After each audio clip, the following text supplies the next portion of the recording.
Several decades ago, engineers working with deep space radio antennas noticed something unusual during long calibration tests. Even when every known source of interference was turned off, a quiet, steady noise remained. This noise did not disappear with better equipment. It did not depend on weather, time of day, or location on Earth. The signal appeared constant, always present, and evenly distributed across the sky. At first, this behavior seemed like a technical fault. The antennas were cleaned, the wiring was rechecked. Even organic contamination, such as bird residue, was carefully removed. Yet the signal remained unchanged. Different teams in different countries reported the same quiet pattern. The noise was not directional. It did not come from a star, a planet, or a specific point in space. It appeared to come from everywhere equally. Over time, this repeated observation suggested a deeper pattern. Something existed in the background of space itself. This background was stable. It was old. It was not created by human technology. A small but important clue began to form. The universe carried a faint memory of a much earlier state. This idea connects to how time itself behaves. Time, in physics, is not only a clock on a wall. It is part of the structure of the universe. Space and time are linked together as a single fabric. This structure is often explained using the term space-time, which means space and time are woven together and cannot be separated in normal physical conditions. In daily life, time feels constant. A person wakes up, checks a phone, feels hungry, eats breakfast, and moves through a predictable sequence of moments. This familiar flow gives the impression that time simply exists by default.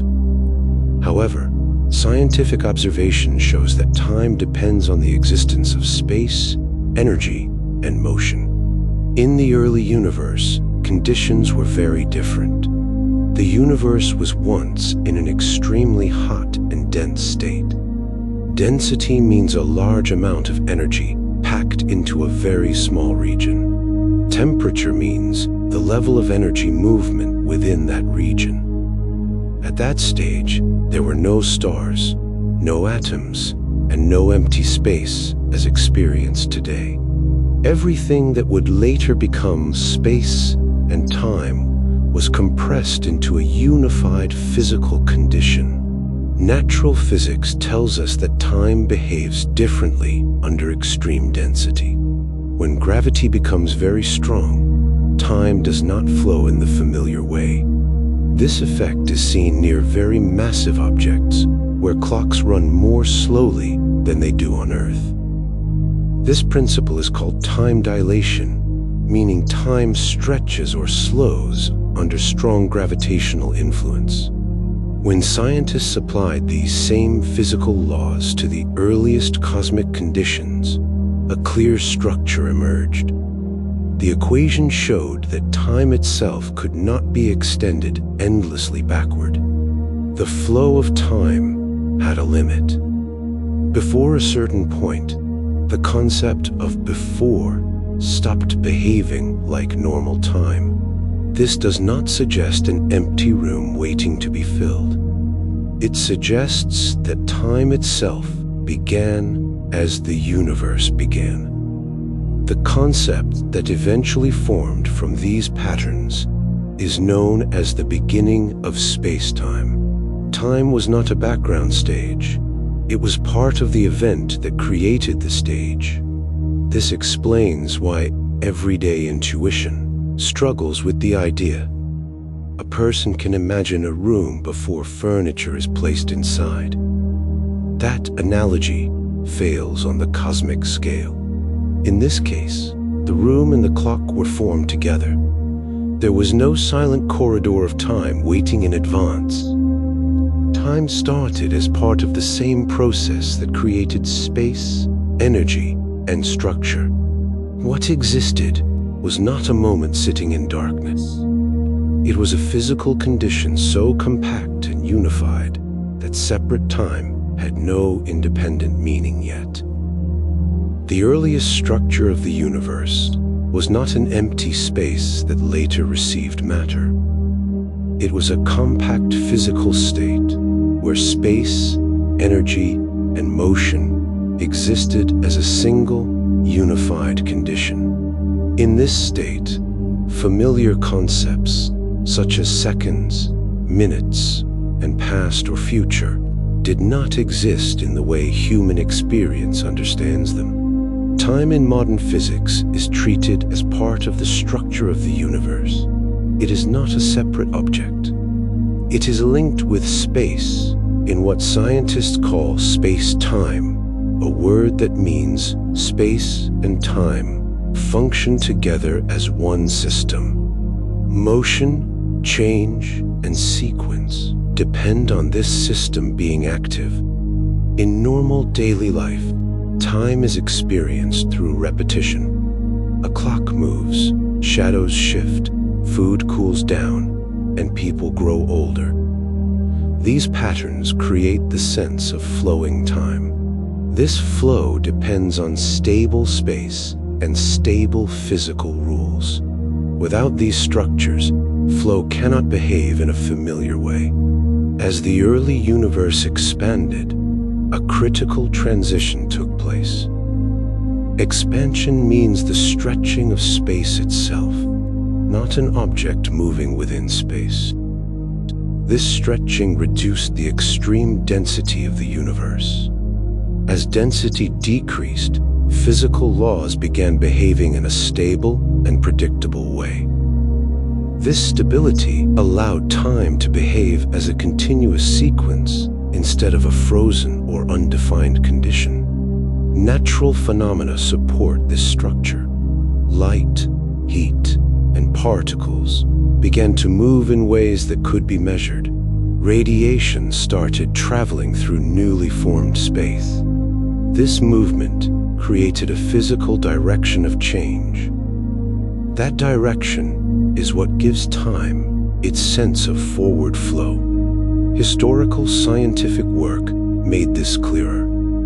Theoretical models developed in the 20th century showed that when the universe is mathematically traced backward, space and time converge toward a limit.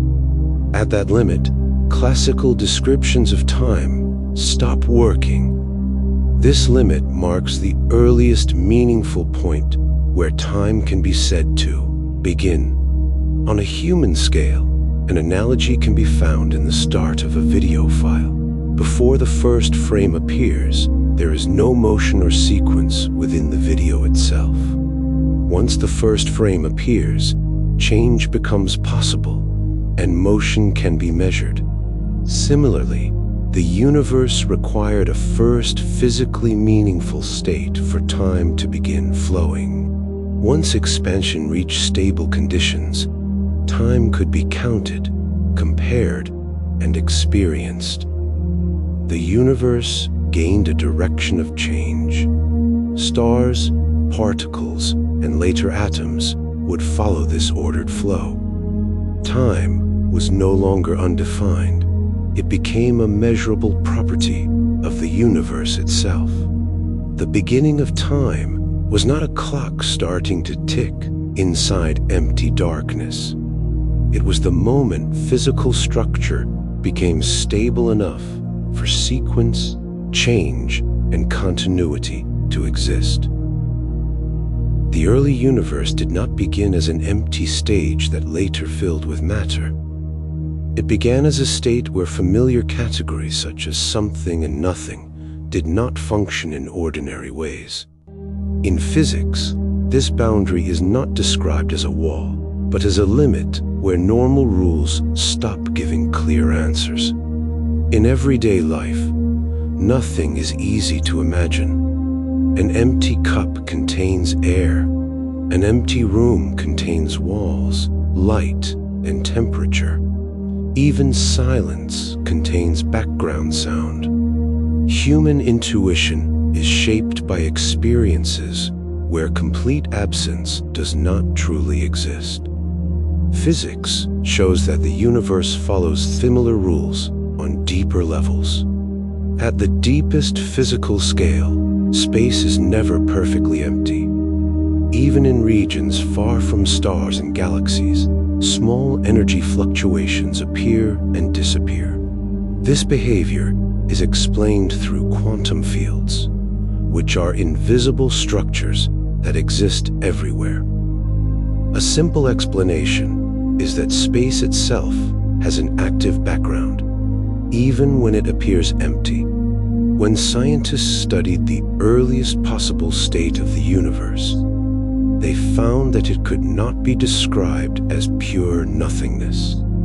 Instead, it was described as a condition where space, energy, and physical laws were compact and undefined in their modern form. The boundary between nothing and something was not a sharp line. It was a gradual shift in how physical reality behaved. Natural phenomena support this idea.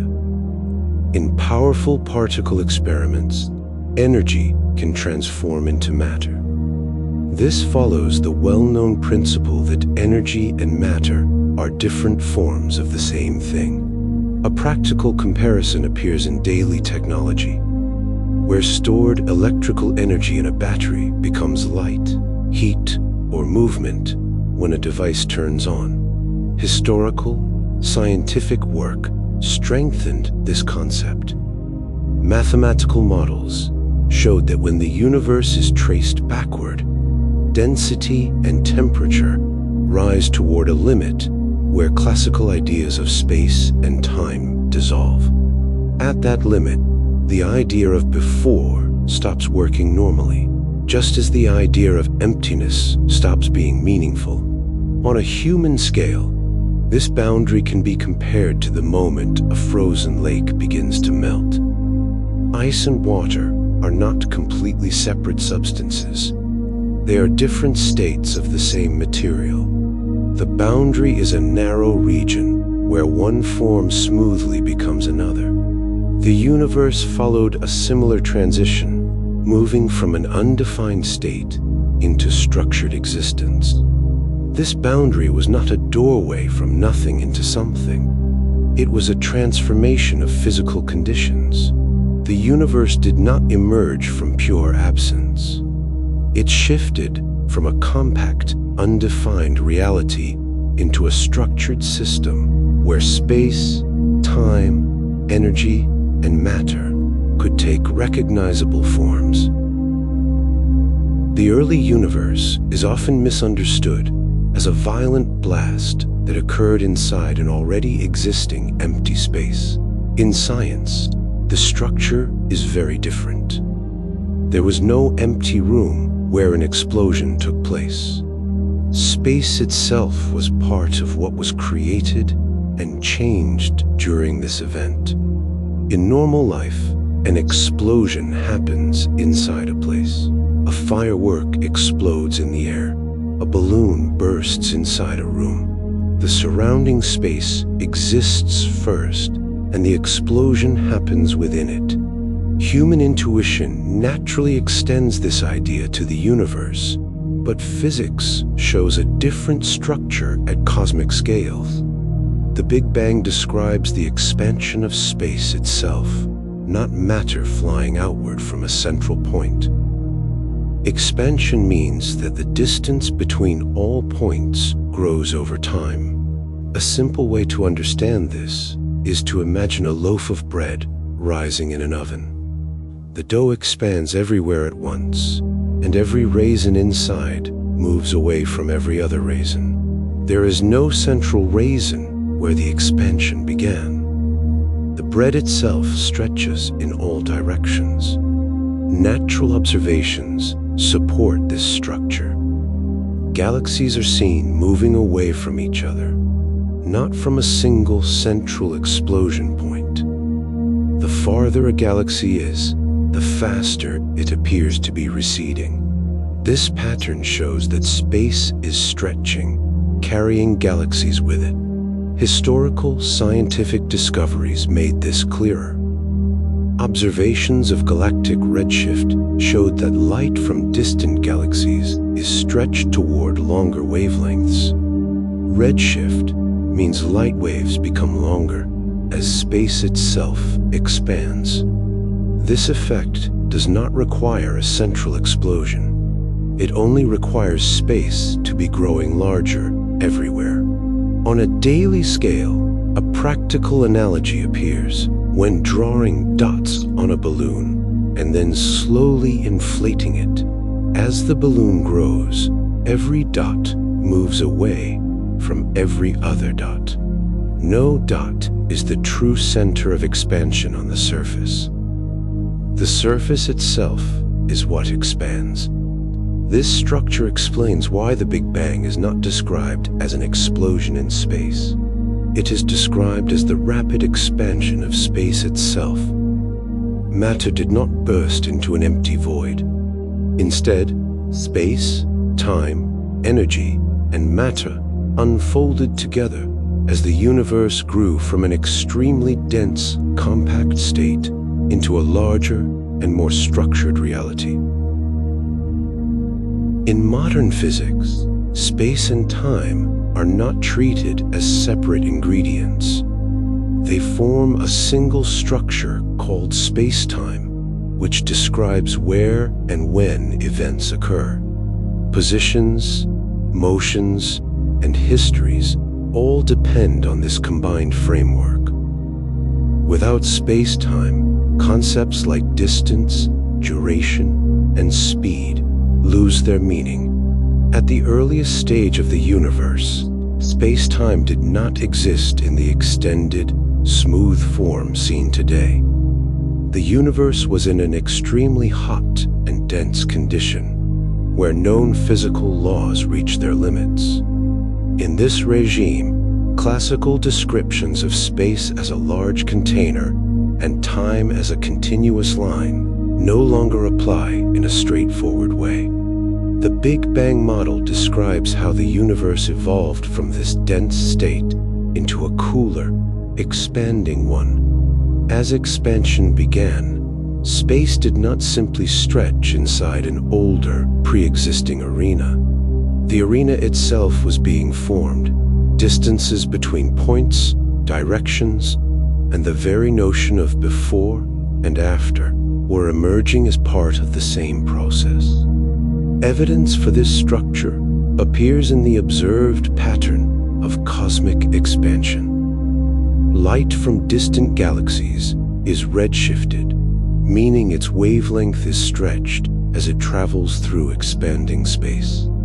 This stretching is not caused by galaxies moving through an unmoving background. It is caused by the background itself increasing in scale. On a human scale, a simplified comparison can be made using a grid drawn on a flexible sheet. When the sheet is stretched, every point on the grid moves away from every other point. The grid does not live on a rigid, separate surface. The grid and the surface are part of one object. In a similar way, space and time are part of one fabric that changes together. Historically, the idea that space and time are linked arose from the theory of relativity in the early 20th century.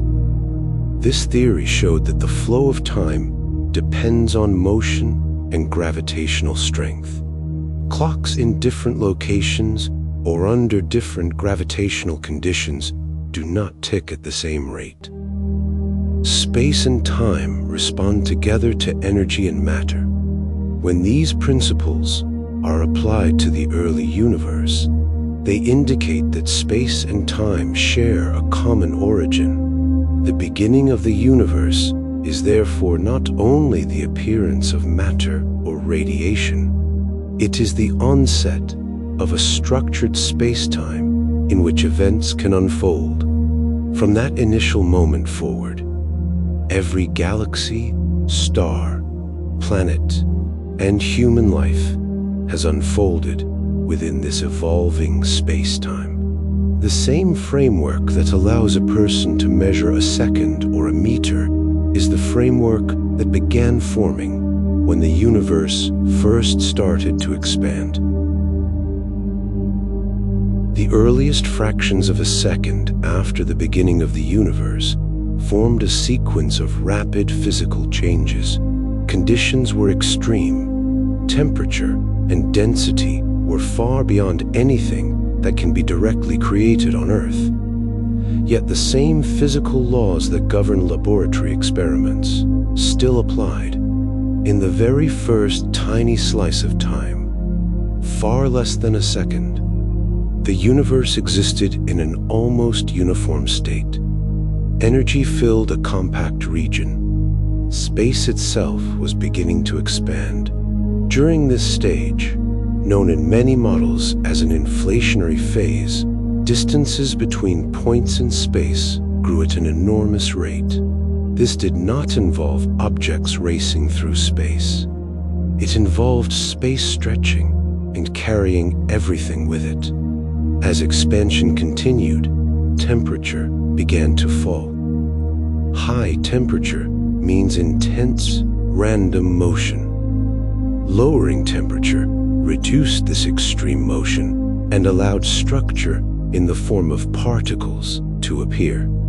Energy converted into fundamental particles, such as quarks and electrons. Quarks are basic building blocks that later form protons and neutrons, the components of atomic nuclei. On a small human scale, a distant analogy appears when steam cools and condenses into water droplets. The substance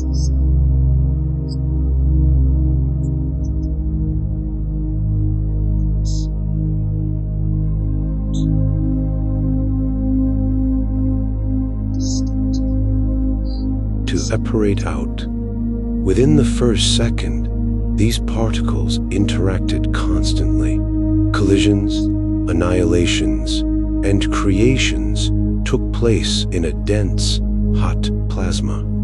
A plasma is a state of matter where particles carry electric charge and move freely.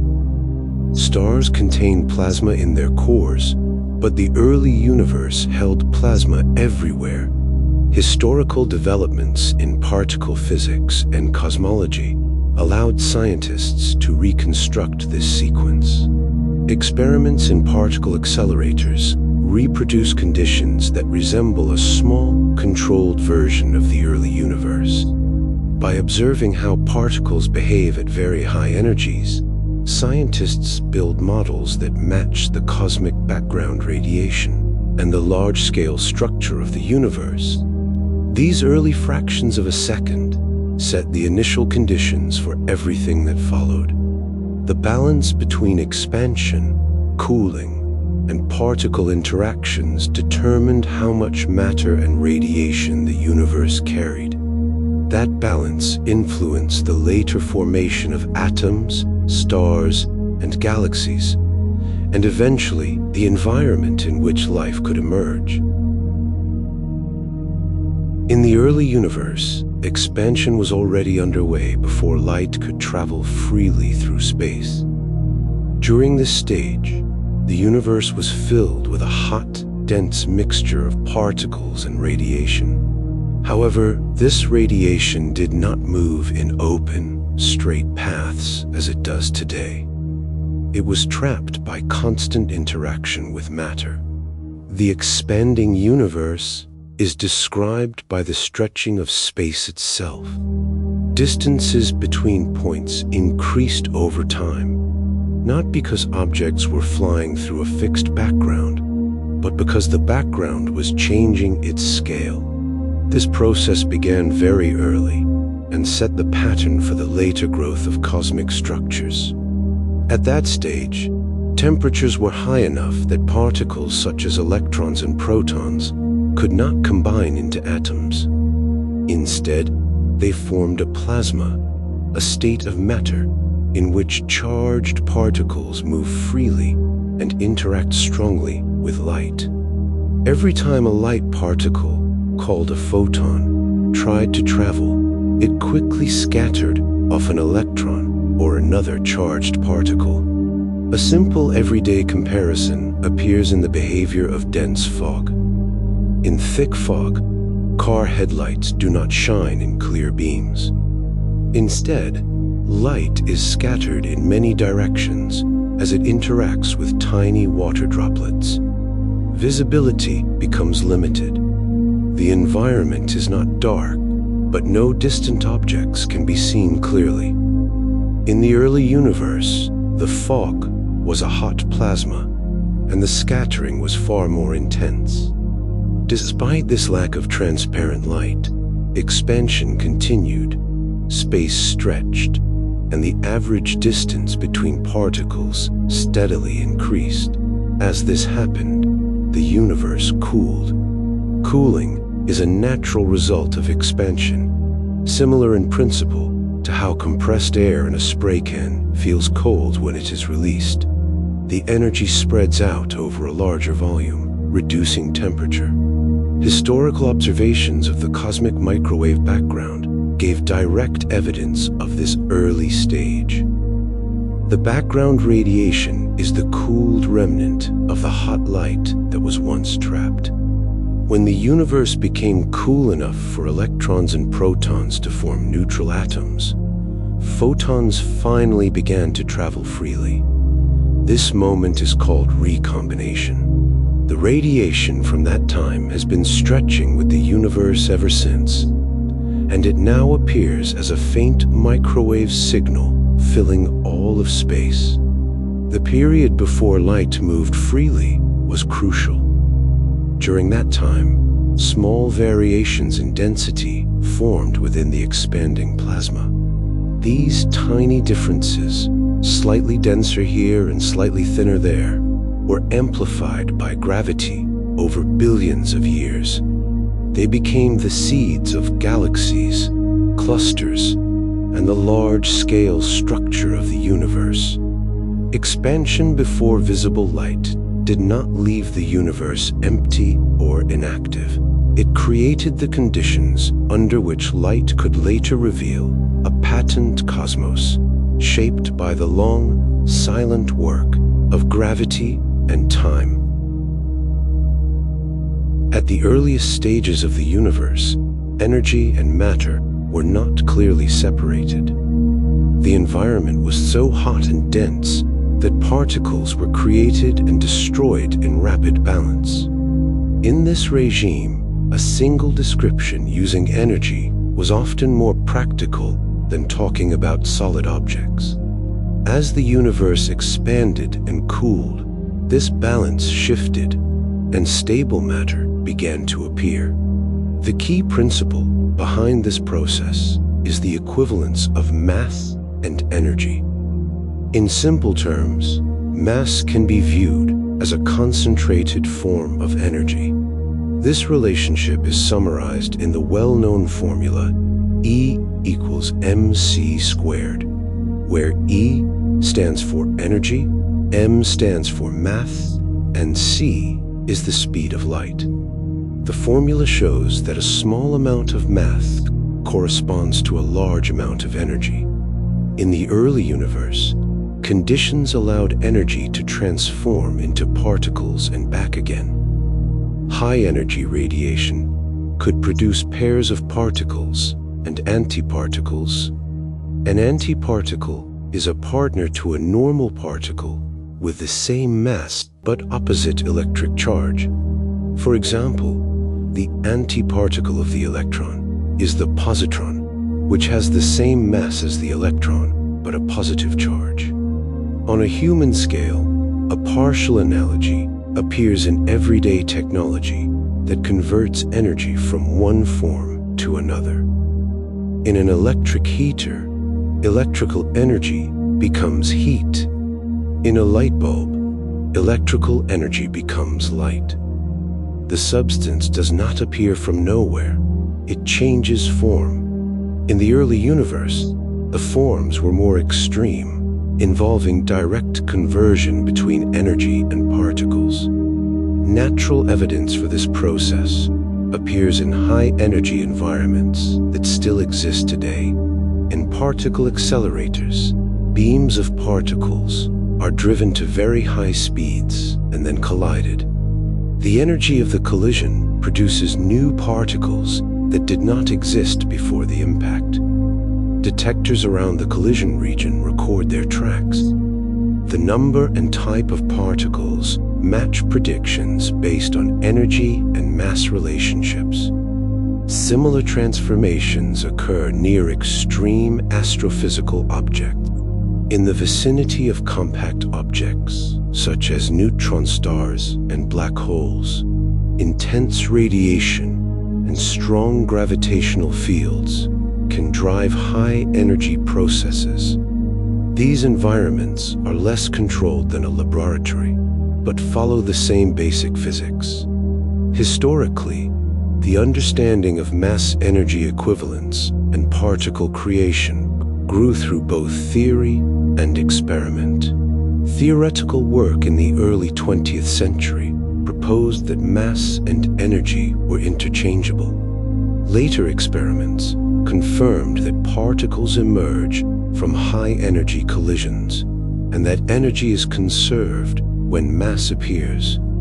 In the young universe, as expansion continued, temperature dropped. Lower temperature meant fewer particles had enough energy to keep forming new pairs. Many particles and antiparticles annihilated each other, turning back into radiation. For reasons still studied today, a small excess of matter remained over antimatter. That excess formed the basis of all later structure. On the larger scale, the present universe still carries the results of this early conversion. Every atom, star, planet, and living body is composed of matter that once existed in a different form. The stable structures seen today are the long-term outcome of the brief period when energy in the hot early universe condensed into lasting forms of matter. As the universe expanded from its early dense state, cooling became one of the most important processes guiding its future structure. Expansion and cooling were closely linked. When space stretched, the same amount of energy spread over a larger volume. This reduced temperature and changed how matter and radiation behaved. In the earliest moments, temperature was so high that particles and radiation formed a tightly coupled mixture. Particles moved at extreme speeds, and collisions took place constantly. Under such conditions, complex structures, such as atoms, could not exist. Any attempt of forming a bound state was immediately disrupted by the surrounding energy. A simple, everyday analogy appears in heated metal. When metal is extremely hot, it can glow and even melt. Its internal structure becomes more flexible and unstable. As the metal cools, its structure becomes rigid and ordered. The same basic idea applies to the early universe. High temperature supported a chaotic state. Cooling allowed stable forms to appear. As the universe cooled, several key transitions occurred. First, fundamental particles, such as quarks, combined into protons and neutrons. This step created the basic building blocks of atomic nuclei. Later, during a period known as primordial nucleosynthesis, these protons and neutrons fused into light nuclei, primarily hydrogen and helium. The relative amounts produced in this phase still match the observed composition of the universe today. During this time, natural processes followed well-understood nuclear physics. Similar reactions occur in the cores of stars, where high temperature and pressure allow nuclei to fuse. The early universe briefly behaved like a vast, diffuse, nuclear reactor, then cooled past the point where such fusion remained efficient. Further cooling led to another major transition. When the temperature dropped enough, electrons could combine with nuclei to form neutral atoms. Before this stage, photons scattered constantly of free electrons, making the universe opaque. After atoms formed, photons traveled more freely. The universe became transparent to light. Historical observations of the cosmic microwave background confirmed this cooling history. The microwave background is the stretched and cooled remnant of the radiation released when atoms first formed. Its uniform temperature, with tiny variations, matches predictions from models that include a hot beginning followed by long-term cooling and expansion. On the largest scale, this cooling set the timing and conditions for later structure formation. Slight differences in density present in the early universe were amplified by gravity over billions of years. Regions that were slightly denser cooled and collapsed into gas clouds, then into stars and galaxies. The current cosmic web of clusters and filaments emerged from these early temperature and density patterns. The cooling of the universe was not a simple loss of heat into an outside environment.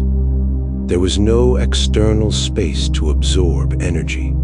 Instead, cooling reflected the internal change of a system whose volume was increasing.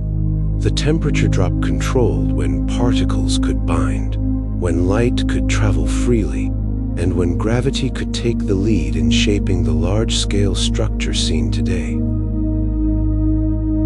The early universe began in a nearly uniform state, but it did not stay perfectly smooth. Tiny differences in density existed from place to place.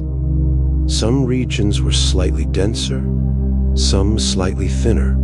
On their own, these variations were small. Over time, invisible forces turned them into the large-scale structures seen in the universe today. The key force in this process is gravity. Gravity is the attraction between objects that have mass or energy. In everyday life, gravity appears in simple ways. It holds a person to the surface of the earth, pulls a dropped object toward the ground, and governs the motion of planets around the sun. On cosmic scales, the same force shapes the distribution of galaxies and clusters. In the early universe, regions that were slightly denser possessed a bit more mass. Greater mass meant stronger gravitational pull. As the universe expanded and cooled, matter began to respond more strongly to this pull. Particles tended to drift toward denser regions. Over long periods, this feedback amplified the initial differences. Dense regions grew denser, and thin regions grew thinner. A partial comparison appears in the behavior of raindrops on a window. Tiny drops that are close together can merge into larger drops as they attract nearby water. The largest drops collect more water simply because they already have more. In the universe, gravity played a similar role with matter, drawing it into growing concentrations. Another important invisible ingredient is dark matter. Dark matter does not emit or absorb light, so it cannot be seen directly. Its presence is inferred from its gravitational effects. Observations of galaxy rotation, galaxy clusters, and gravitational lensing show that visible matter alone cannot explain the observed motions. Additional matter, in the form of dark matter, must be present. In the early universe, dark matter began to clump under its own gravity before normal matter could do so. Because dark matter does not interact strongly with radiation, it was free to start forming a skeleton of dense regions and filaments. Normal matter, which did interact with radiation, fell into this invisible framework once the universe cooled enough. Historical studies of the cosmic microwave background revealed the initial pattern of density variations. Small temperature differences in the background radiation correspond to tiny differences in density in the early universe. Computer simulations that include gravity, dark matter, and expansion show how these small variations grow into a complex network of structures over billions of years. On the largest scale, the universe now displays a web-like pattern of galaxy clusters connected by filaments and separated by large voids. This pattern matches predictions from models where gravity and dark matter organize matter over time. The invisible forces did not create structure instantly. They provided a constant, quiet influence that slowly guided matter into the shapes observed today. The formation of stars, galaxies, and clusters depended on this early organization. Without the guiding pull of gravity and the hidden mass of dark matter, matter would have remained more evenly spread. The universe would lack the rich variety of structures that later became the setting for stars, planets, and eventually life. Stars like the Sun did not appear immediately after the beginning of the universe. They are late results of a long chain of events that started with the conditions set by the Big Bang. Each step in this chain depended on the one before it. Without the initial state, the late formation of stars would not be possible. In the first minutes after the beginning, the universe was hot and dense enough for nuclear reactions to occur everywhere. During this early phase, called primordial nucleosynthesis, simple atomic nuclei form. Most of the matter became hydrogen, with a smaller portion becoming helium and trace amounts of a few other light elements. Heavier elements, such as carbon, oxygen, and iron, did not form in large quantities at this stage. This initial chemical mix was simple but crucial. Hydrogen served as the main fuel for future stars. Helium influenced how stars would later burn and evolve. The relative amounts of these elements, predicted by theory, match what is measured in the universe today. This agreement supports the idea that the Big Bang fixed the basic composition from which stars would later form. As the universe expanded and cooled further, matter began to collect under the influence of gravity. Small density variations present in the early universe, combined with the guiding framework of dark matter, led gas to gather into clouds. Over millions of years, these gas clouds grew denser in some regions.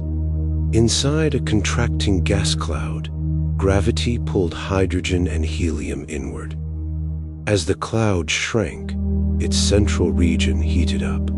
Higher temperature meant higher pressure and more frequent collisions between particles. This process resembles the way air warms when it is compressed in a pump, but on a much larger scale. The balance between inward gravity and outward pressure determined whether the cloud would continue to collapse. When the central temperature and pressure became high enough, hydrogen nuclei began to fuse into helium. Nuclear fusion released energy in the form of radiation. This energy produced outward pressure that balanced the inward pull of gravity. At this point, a stable star was born. The Sun is one example of such a star, powered by hydrogen fusion in its core. Historical observations connected these processes into a coherent picture. Studies of stellar spectra revealed that stars are mainly composed of hydrogen and helium, matching the predicted output of the early universe. Measurements of star clusters showed patterns in age and composition that fit models of star formation from primordial gas. On a larger scale, galaxies provided the settings where many stars formed. Gas collected into rotating disks and halos within dark matter structures. Within these environments, repeated cycles of cloud collapse, star birth, and star death enriched the gas with heavier elements created inside stars. Later generations of stars contained more complex elements, but the first stars relied almost entirely on the original Big Bang composition. For a star like the Sun to exist, the universe needed several conditions: a supply of hydrogen and helium, a framework of gravity and dark matter to gather gas, and enough time for clouds to collapse into stable, fusion-powered objects. All of these conditions trace back to the initial state and evolution set by the Big Bang. The Sun is therefore not an isolated phenomenon. It is one outcome of a long cosmic process that began with a hot, simple universe and gradually led to structured regions where stars could ignite and shine for billions of years. Every atom in a human body carries a history that reaches back to the earliest stages of the universe. The hydrogen in water, the carbon in cells, the calcium in bones, and the iron in blood all formed through processes that began with the Big Bang and continued through the lives and deaths of stars. Shortly after the beginning of the universe, primordial nucleosynthesis produced the first light elements. Most of the matter became hydrogen, with a smaller fraction turning into helium and trace amounts of lithium and beryllium. These nuclei formed in the first minutes, when temperature and density were high enough for nuclear reactions to proceed throughout space. Heavier elements did not form in significant amounts at this stage. As the universe expanded and cooled, matter collected into gas clouds under the influence of gravity and dark matter. Within these clouds, the first generation of stars formed. These early stars were typically massive and short-lived. In their cause, nuclear fusion converted hydrogen into helium, and then, in successive stages, into heavier elements such as carbon, oxygen, and neon. Fusion in massive stars continued up to elements like silicon and iron. In everyday terms, a kitchen stove provides a limited analogy. A flame applies energy to raw ingredients, changing their structure and turning them into cooked food.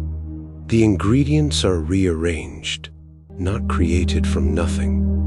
Inside stars, heat and pressure act on light nuclei and fuse them into heavier ones.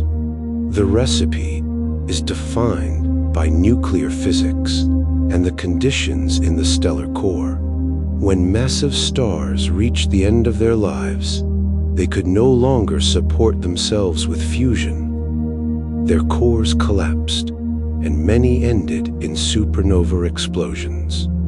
A supernova releases a large amount of energy in a short time. During this event, even heavier elements, such as gold and uranium, conform through rapid nuclear processes.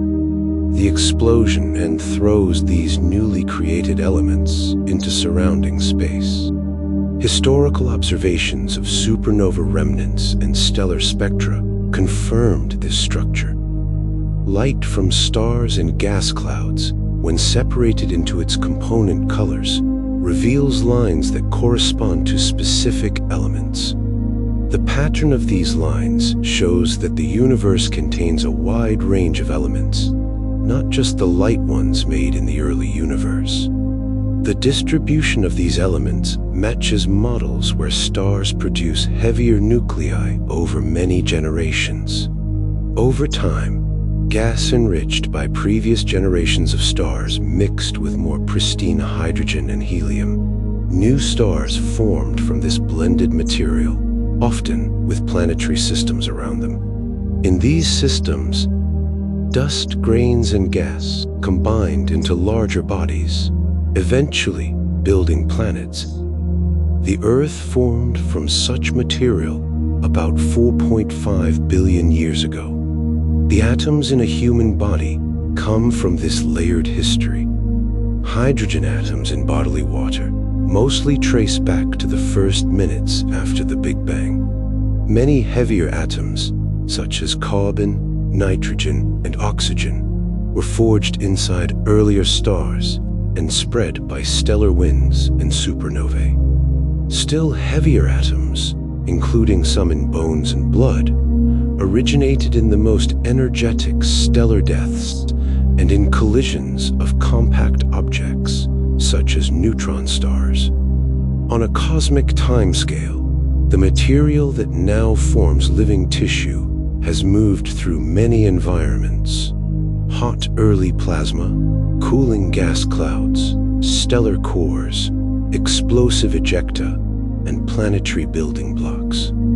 The body of a single person is therefore a local arrangement of particles shaped by processes that extend across billions of years and vast distances.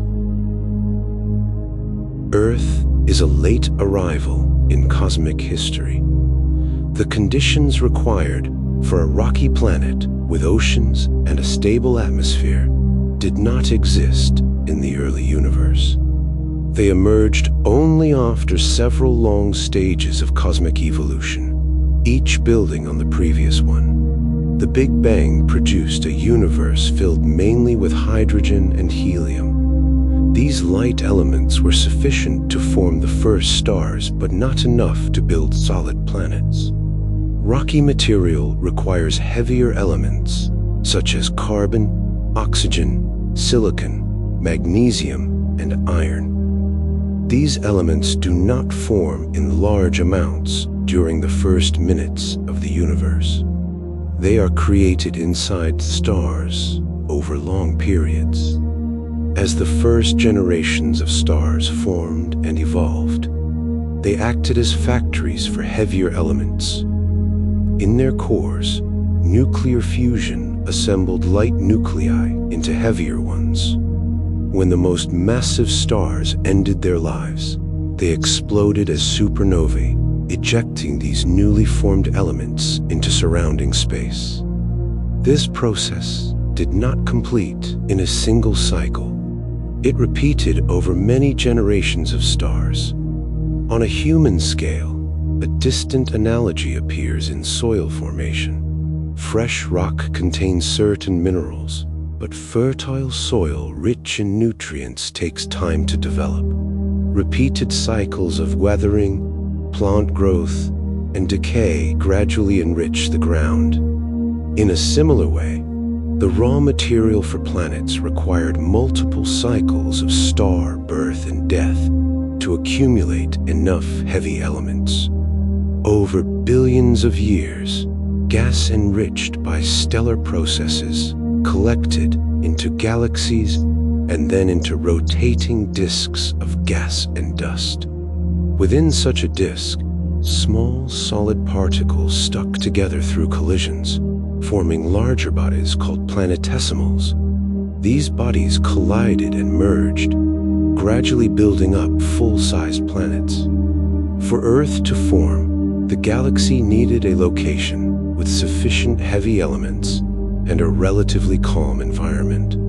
Too close to frequent supernovae, and developing planets could be disrupted or exposed to intense radiation. Too far from regions of star formation, and there would be insufficient material. The region of the Milky Way where the Sun formed provided a balance between these factors. Historical studies of stars with planets support this timing. Stars that formed earlier in the galaxy's history tend to have fewer heavy elements, a property known as low metallicity. Observations show that stars with higher metallicity are more likely to host planets, especially rocky ones. This pattern matches the idea that planet formation became more common only after enough heavy elements had been produced by previous generations of stars. The Sun formed about 4.6 billion years ago, roughly 9 billion years after the Big Bang. Earth took shape shortly afterward from the disk of gas and dust surrounding the young Sunday. By that time, the universe had already passed through major stages: initial expansion, cooling, formation of the first stars and galaxies, enrichment with heavy elements, and assembly of stable galactic structures. Earth could not have appeared significantly earlier because the required ingredients and conditions were not yet present. Heavy elements had to be forged, dispersed, and recycled. Galactic environments had to mature. Only after these long processes could a rocky planet with liquid water and a complex chemical environment emerge in orbit around a stable star. Life depends on specific molecules, and those molecules depend on earlier patterns in the universe. The appearance of complex chemistry on planets like Earth was not an isolated event. It was the outcome of ordered processes that began when the first structures formed in the cosmos. After the Big Bang, the universe expanded, cooled, and transitioned from a hot plasma into a transparent environment filled with hydrogen and helium gas. Small variations in density, amplified by gravity and guided by dark matter, caused gas to gather into clouds. These clouds collapsed into the first stars and galaxies. This stage marked the beginning of large-scale cosmic order. Matter was no longer evenly spread, but organized into distinct structures. Inside stars, nuclear fusion produced heavier elements, such as carbon, nitrogen, and oxygen. These elements are essential for the chemistry of life. Massive stars, in particular, generated a wide range of heavier nuclei during their lifetimes. When these stars died as supernovae, they released their enriched material into surrounding space. This process gradually increased the variety of elements present in galaxies. On a smaller scale, this enrichment influenced the chemistry of gas clouds that formed later generations of stars and planets. Gas containing only hydrogen and helium supports limited chemistry. Gas mixed with carbon, oxygen, nitrogen, and other elements allows the formation of molecules with many possible shapes and functions. Simple molecules, such as carbon monoxide, water, and ammonia, began to appear in interstellar clouds. Observations of such clouds confirm this complexity. Radio and infrared telescopes detect signatures of molecules drifting between stars. Some regions contain organic molecules, which are carbon-based compounds that can serve as precursors to more advanced chemistry. These molecules form on the surfaces of dust grains or in the gas itself under the influence of radiation and collisions. Dust grains themselves are another product of early cosmic order. In the outflows of dying stars and in supernova remnants, solid particles condensed. These grains mixed with gas and became part of dense molecular clouds. Within these clouds, dust helped shield molecules from harsh radiation, and provided surfaces where atoms could meet and bond. The presence of dust and molecules together marked a new stage in the universe's capacity for chemical complexity. Historical studies of meteorites and comets in the solar system revealed that complex organic molecules existed before Earth's surface fully formed. Analysis of primitive meteorites shows amino acids and other organic compounds. These findings support the idea that the building blocks of life developed within the ordered structures of the early galaxy and were later incorporated into forming planets. The large-scale organization of matter into galaxies, stars, and planetary systems created stable environments with long lifetimes. Within these environments, energy sources such as starlight and geothermal heat maintained conditions where chemistry could proceed over extended periods.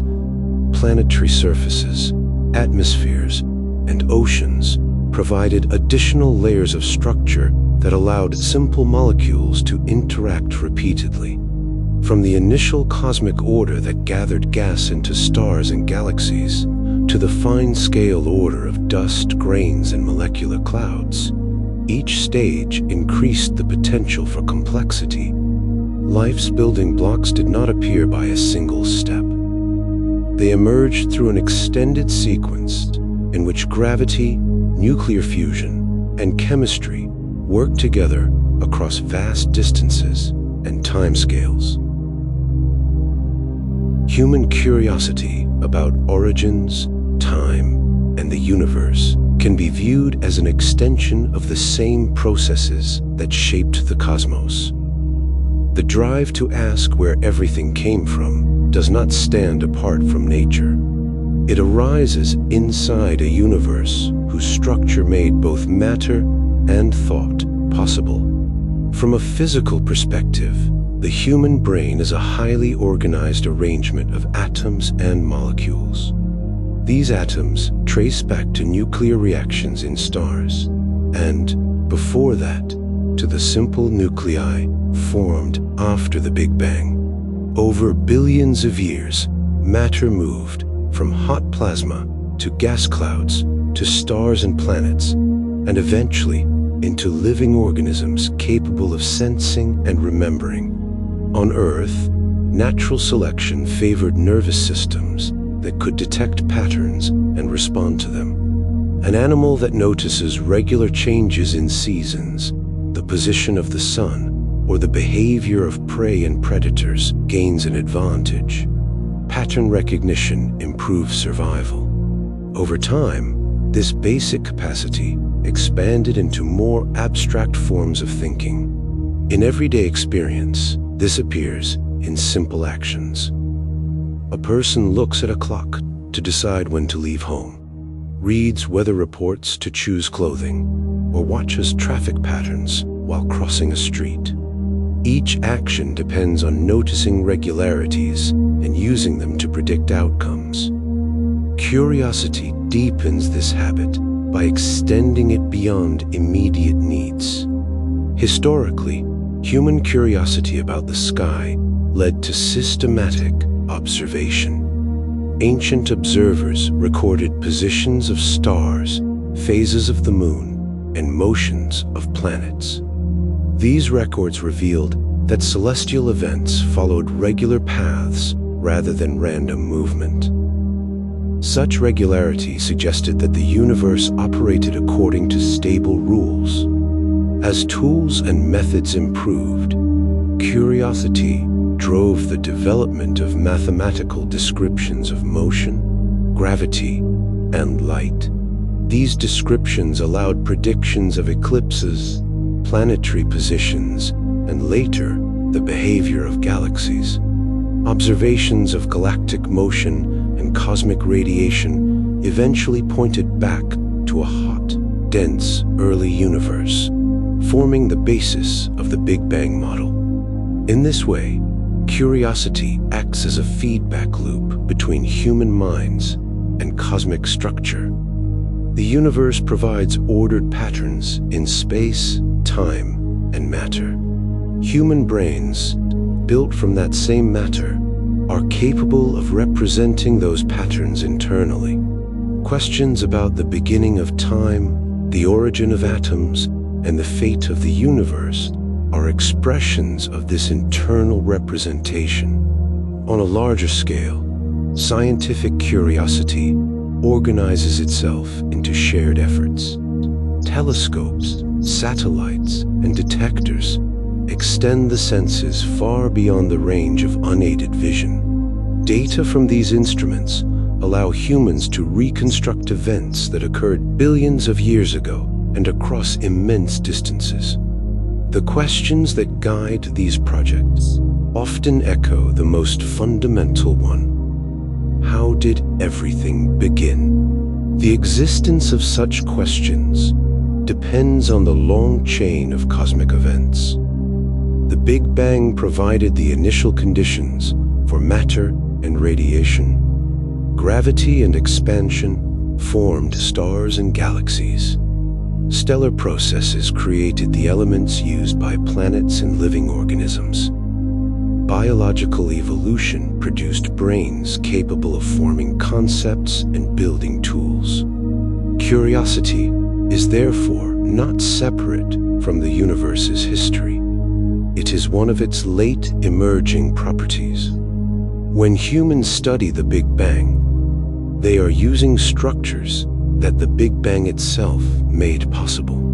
The act of asking about the origin of time and space becomes another chapter in the same story that began with a hot, dense universe and unfolded into complex forms capable of reflecting on that origin.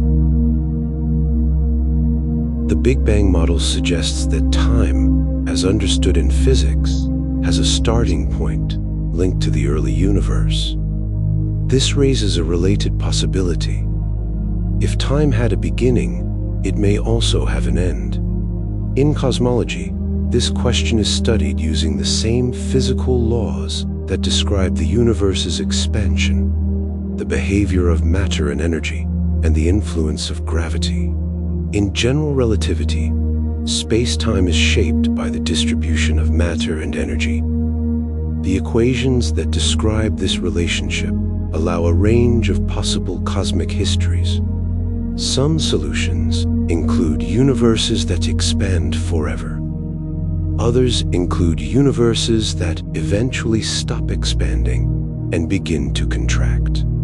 In certain models, contraction leads to a final state where densities and temperatures rise again toward extreme values, similar in some ways to the early universe.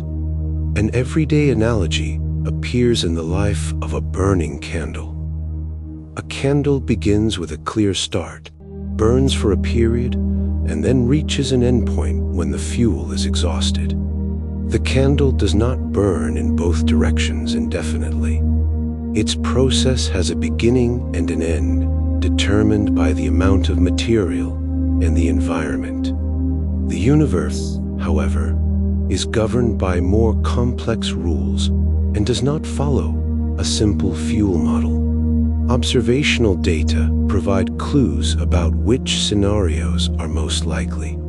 Measurements of distant supernovae, the cosmic microwave background, and large-scale galaxy distributions indicate that the expansion of the universe is currently accelerating. This acceleration is attributed to dark energy, an unknown form of energy that acts as a repulsive influence on large scales.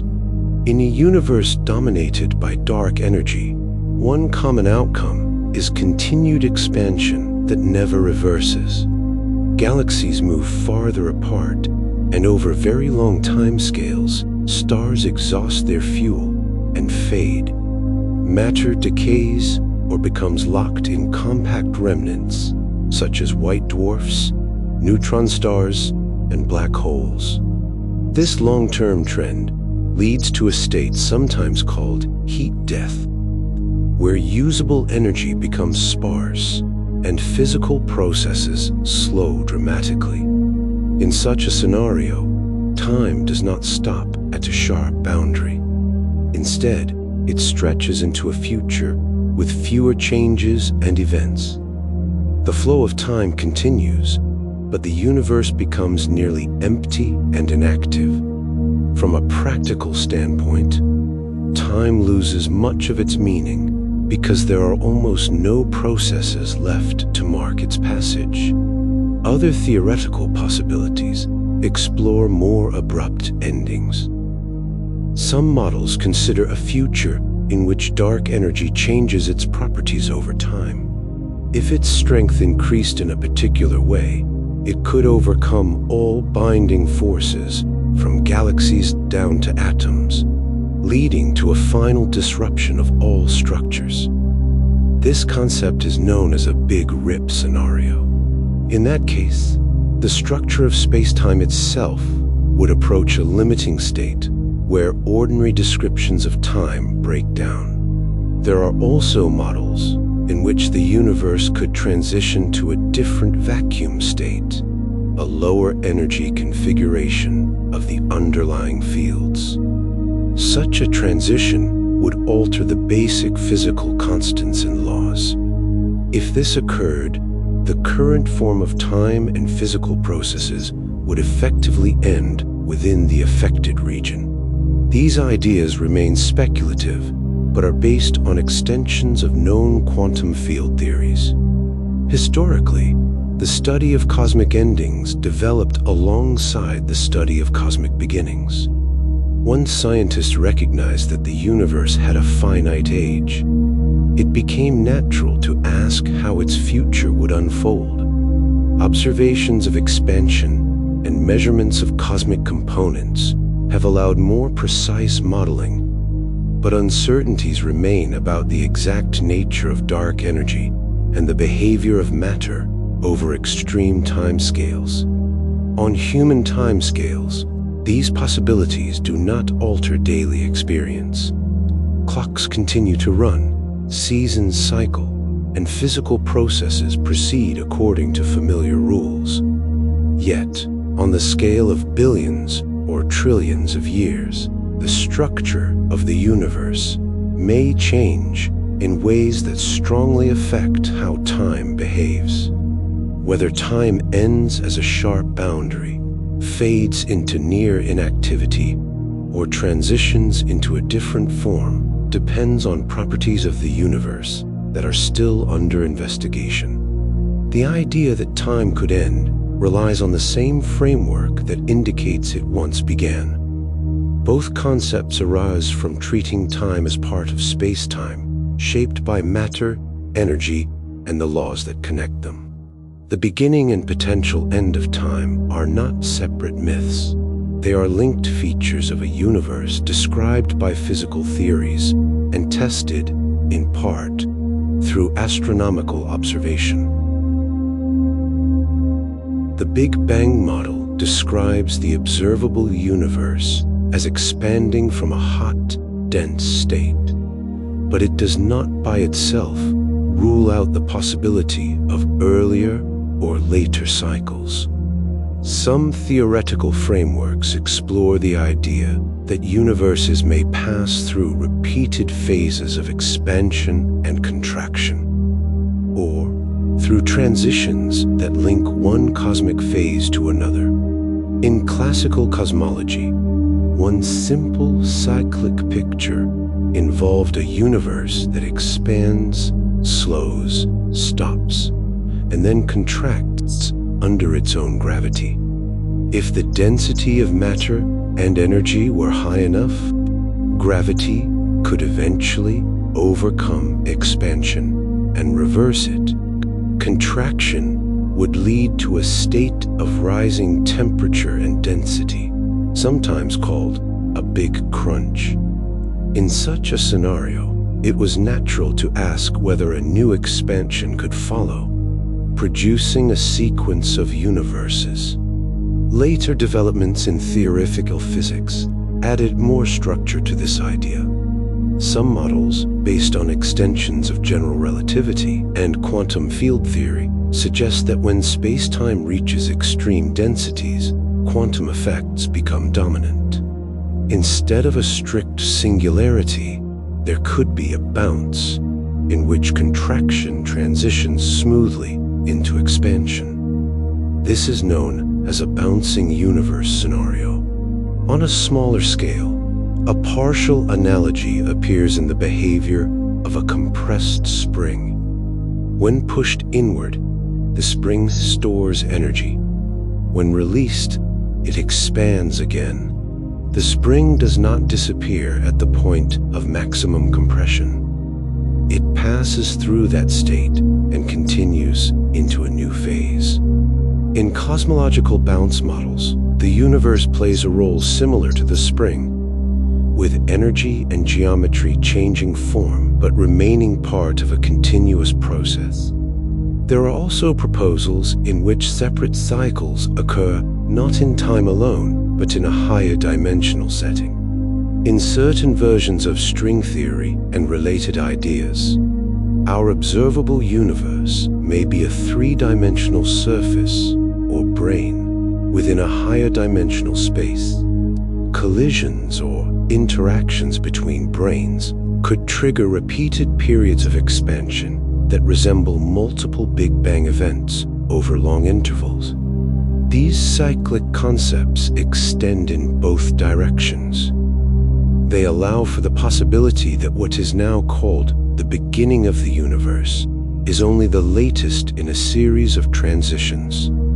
Similarly, the future could hold another phase change in which expansion ends or transforms, leading to conditions that might seed a new cosmic cycle. Historical interest in cyclic cosmology is not new. Long before modern physics, philosophical and cultural traditions described time as a series of recurring ages. Modern cyclic models differ in that they rely on equations from relativity and quantum theory and seek consistency with astronomical observations. Current data place constraints on how such cycles could work. Observations of the cosmic microwave background contain detailed information about the early universe. Any viable cyclic model has to reproduce these observed patterns of temperature fluctuations and their statistical properties. Measurements of expansion, dark energy, and large-scale structure further restrict the allowed behavior of past and future cycles. At present, no single cyclic model has universal acceptance. Many remain speculative, serving as possible extensions of known physics rather than established descriptions. They explore how space-time might behave under extreme conditions and how quantum effects could alter the classical picture of a beginning and an end. On the scale of everyday life, the question of cycles before and after this universe does not change local physical laws. Clocks, planetary orbits, and material processes follow the same rules regardless of whether the broader cosmos is part of a single unfolding or one phase in a longer sequence. However, cyclic scenarios provide one way of interpreting the Big Bang, not as an isolated event, but as a chapter within a potentially recurring cosmic history. In everyday life, time appears as a continuous sequence. Events follow one another, memories form, and plans extend into the future. This familiar structure depends on change and on the brain's ability to track that change. A timeless reality, in contrast, would lack the kind of ordered progression that supports such experience. Physics provides several contexts where the usual sense of time becomes unclear. Near the event horizon of a black hole, for example, strong gravity alters the flow of time relative to distant regions. From far away, Clocks near the horizon appear to slow. For an object falling inward, local time still feels normal, but communication with the outside becomes increasingly distorted. This situation shows that time is not a universal background. It is tied to space-time geometry and the observer's path. In the framework known as the block universe, time is described not as a moving flow, but as a dimension similar to space. Events are laid out in a four-dimensional space-time, with past, present, and future all existing in the structure. In this view, the feeling of a moving now arises from how conscious processes move along a particular path in this block. The underlying reality does not change. The change is in the position of the observer along their world line. On a human scale, a limited analogy appears in a film reel. The entire sequence of frames exists at once on the strip. The story only seems to move when a projector scans through the frames in order. The physical reel contains all moments of the film simultaneously. Similarly, if space-time is block-like, the entire history of the universe exists as a fixed structure, while individual observers experience a slice that they interpret as the present. In certain extreme physical models, time can lose its meaning more directly. At the very beginning of the universe, or in hypothetical regions where quantum gravity dominates, the usual distinction between past and future may not apply. Equations that describe such regimes sometimes omit time as an independent parameter. Instead, they describe relations between configurations of the universe without referencing an external clock. A timeless reality in this sense would not support a familiar internal narrative. Without ordered change, there would be no sequence of thoughts, no before and after, and no memory in the usual sense. Conscious experience, as currently understood, depends on processes in the brain that evolve over time. Electrical signals, chemical flows, and patterns of activity that build and update a model of the world. Natural phenomena show how altering the rate of change alters the sense of time, even within ordinary conditions. In high-speed motion, such as a fast aircraft or satellite, time passes slightly more slowly compared to clocks on the ground. The difference is small but measurable. In very deep sleep or under anesthesia, subjective time can seem compressed, with long intervals passing without detailed awareness.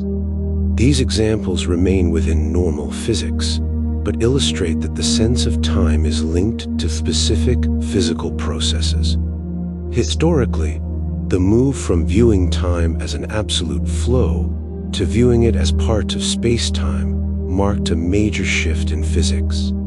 The theory of relativity replaced a universal clock with local times that depend on motion and gravity. Quantum theory further complicated the picture, leading to ongoing research into how time emerges in systems described by probabilities and entanglement. On cosmic scales, a timeless description can be useful for calculation, but the universe still contains regions where change occurs and clocks function. Stars burn fuel, galaxies move, and particles interact. The practical experience of time arises within these regions, from organized processes that trace paths through space-time. A perfectly timeless reality, stripped of all change, would not contain processes that mark duration or support awareness. The concept of feeling such a state becomes difficult to define because feeling itself is a form of ordered activity. In physical terms, timeless descriptions often represent limits or special views of a universe that, in many regions, still supports dynamic structures and evolving patterns. Human life unfolds on a time scale that feels long and complex from a personal perspective. Years contain memories, changes, and routines that build a sense of duration. When placed against the timeline of the universe, however, the human moment occupies a very narrow slice of cosmic history. The age of the universe is measured at approximately 13.8 billion years. This number represents the time since expansion began from the early hot, dense state. In this vast span, Earth formed only about 4.6 billion years ago. Life appeared on Earth around 3.5 to 4 billion years ago in simple microbial forms.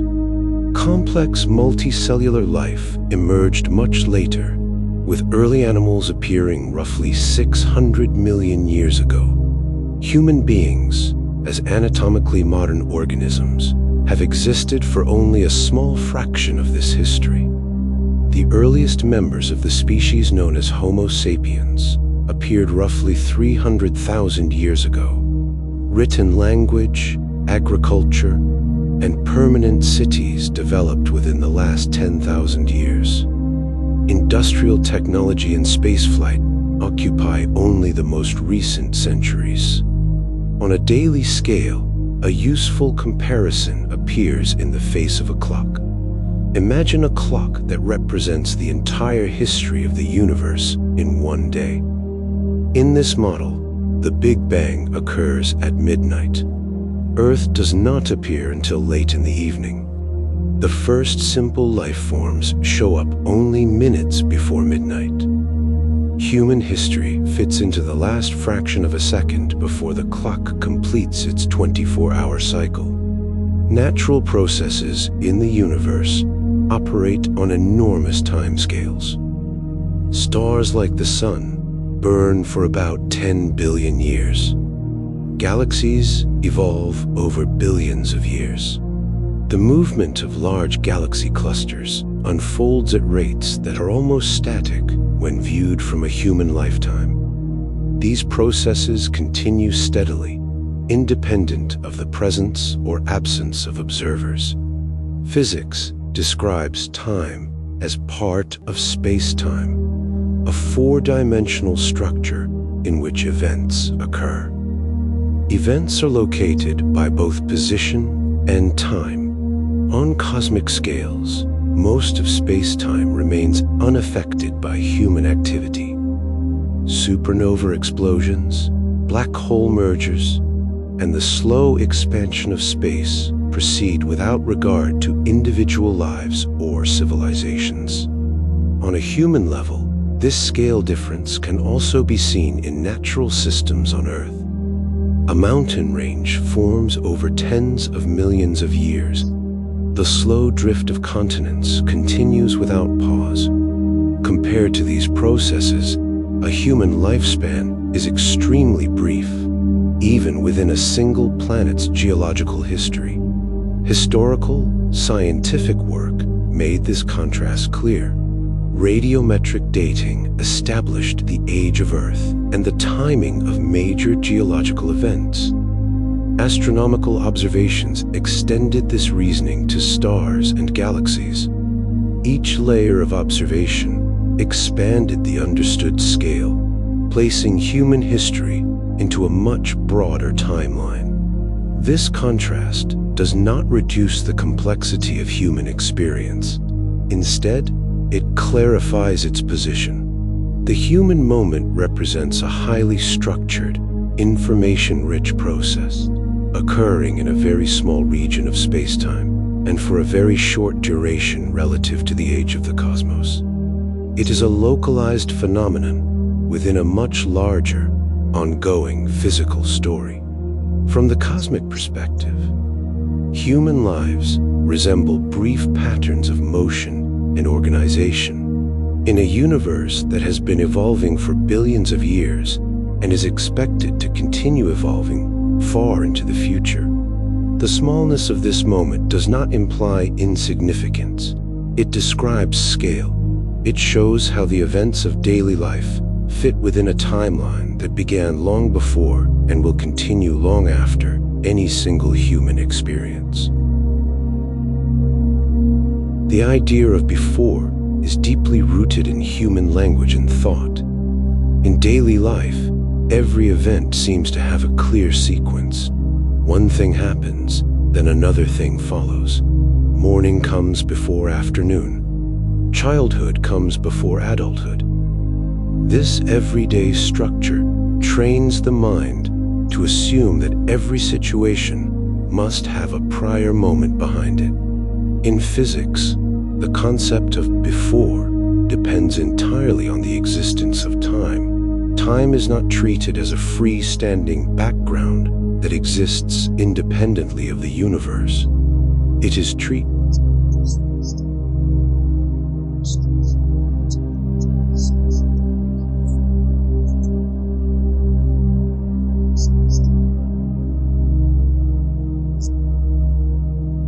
when cosmological models trace the universe back toward its earliest state.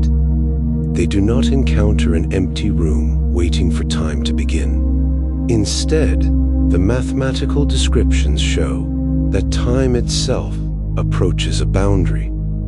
At this boundary, the equations that describe earlier and later stop functioning in their usual way. There is no coordinate that represents a moment earlier than that point, because the coordinate system itself begins there. A useful everyday analogy can be found in geography. On a map of the Earth, the North Pole is a boundary point for directions of travel. Once standing at the North Pole, there is no direction that leads farther north. Asking what lies north of the North Pole does not produce a meaningful geographic answer. The concept of north stops being valid beyond that point.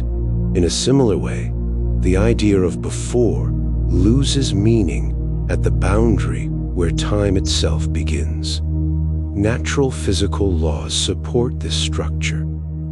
In black hole physics, the interior region approaches a similar boundary where space-time curvature becomes extreme. Classical descriptions of time and space break down. This does not necessarily mean nothing exists. It means the usual language of sequence cannot be applied.